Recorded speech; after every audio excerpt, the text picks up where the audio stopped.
kami po sa lungsod ng Pasig, bagamat regular po ang mga drills natin, regular po every quarter mga NCN natin, at marami pang ibang disaster risk reduction and management related activities, we try our best to make sure that it is not just a ordinary routine or ceremonial, kundi makakatulong po talaga sa disaster preparedness natin.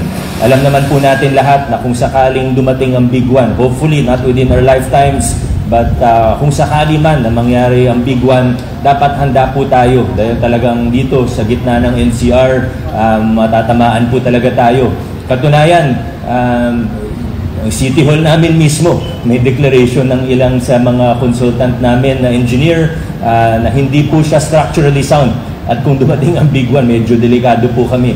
Kaya marami po kaming movements na ginagawa ngayon for disaster preparedness. But even in terms of our infrastructure, we are taking this time and opportunity starting this year to really fix things. So, nandyan po yung redevelopment namin ng City Hall Campus. At dito po sa site na ito, ang Red Training Center po natin, ililipat po namin ang command center ng lungsod ng Pasig dito po. So it is a pretty big design and build project. Although may mga pasilidad na naman tayo dito, ay sa tapat ko yung fire simulation na natin area, pero gagawin pa po namin sa tulong ninyo.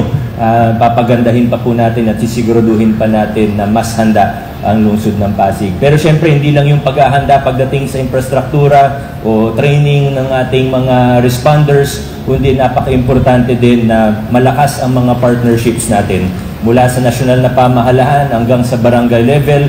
At hindi lang po pwede na kami sa Pasig, ang Pasig lang ang isipin natin. Dahil pag-usapan nga namin ni Yusek Dayan po kanina, siyempre pagka nagkaroon ng earthquake, nagkaroon ng disaster, ang mga responders natin dito sa Pasig ay mga tao rin na may pamilya din.